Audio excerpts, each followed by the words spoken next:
Class 9 civics chapter 1 two features of democracy. Democracy की विशेषताएं हैं जो हम पढ़ने जा रहे हैं इसमें। We have read two different kind of the real life stories. The story of the Chile was a democratic government led by the Allende being replaced by the non-democratic military government of the PRC, followed by the representation of democracy in Poland, which tracked the transition from the non-democratic government to a democratic government.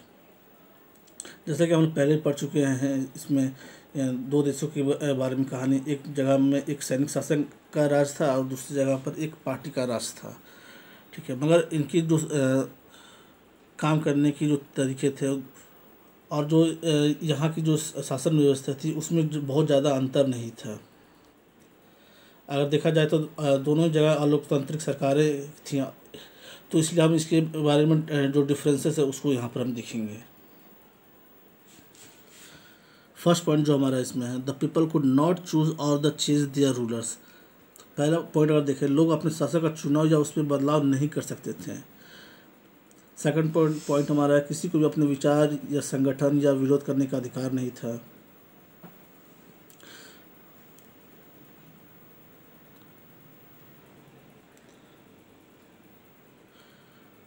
इसी प्रकार अगर देखा जाए तो जिन लोकतांत्रिक सरकारें जहाँ पर थीं, जहाँ आइडिया की चिली सरकार या वेनेजुएला में पोलिश सरकार और पीछे मिशेल की चिली सरकार का जिक्र अगर हम देखते हैं यहाँ पर, तो इससे ये पता चलता है कि दोनों जगह लोगों को अपने विचारों को रखने की आज़ादी नहीं थी।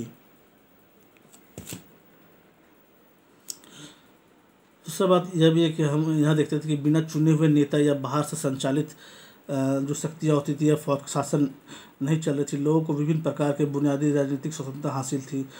अब इसके बारे में एक दो कथाओं से लोकतंत्र की पहचान का एक तरीका विकसित कर सकते हैं। अब हम यह जान चुके हैं कि लोकतंत्र में यह व्यवस्था रहती है कि लोग अपनी मर्जी की सरकार चुने। लोकतंत्र में सिर्फ लोगों द्वारा चुने गए नेताओं को ही देश का शासन करना चाहिए। लोगों को अभिव्यक्ति की आज़ादी, संगठन बनाने की, बोलने की, विरोध करने की भी आज़ादी होनी चाहिए।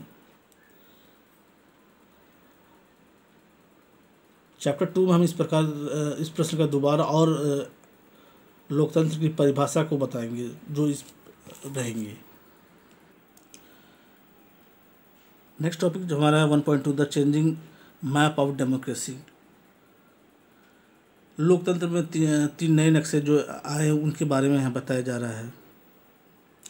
ऊपर के जैसे हमने जो कहानियाँ पढ़ी हैं वो 20वीं सेंचुरी में इतिहास की कथाएं से भरी पड़ी है।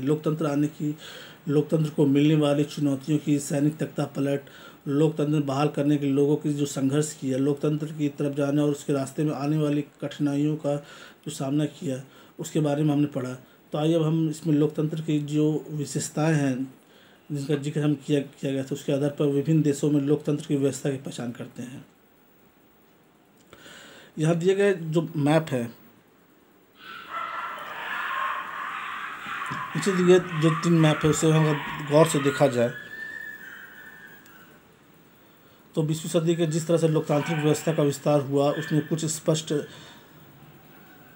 धारा या प्रवृत्ति दिखाई देती है। पहले नक्शे में द्वितीय विश्व युद्ध में थोड़े ही समय के बाद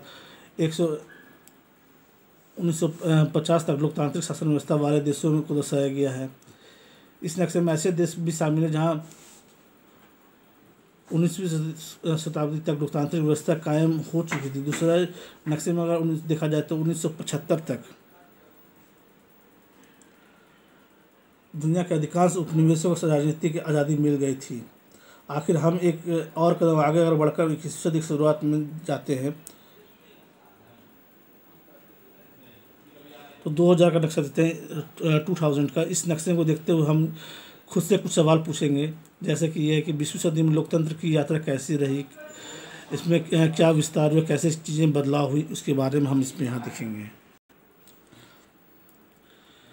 इन नक्शों को देखने से उससे हम हर बिंदु से बाद से सवाल उभरता है कि जवाब ढूंढने की कोशिश हम कर सकते हैं कि पूरी 20वीं सदी में लोकतंत्र का विस्तार हुआ या कहना सही होगा कि इन नक्शों पर हर बिंदु पर यह दिखता है कि काल के पिछले पड़ाव की तुलना में लोकतांत्रिक व्यवस्था मानने वाले देशों की संख्या धीरे धीरे बढ़ती गई है।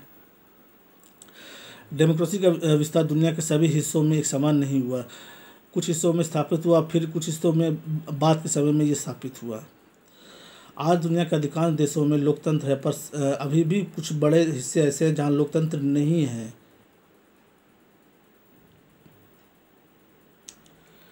नेक्स्ट हमारा टॉपिक है 1.3 phases in the expansion of democracy, जो हम नेक्स्ट वीडियो में देखेंगे।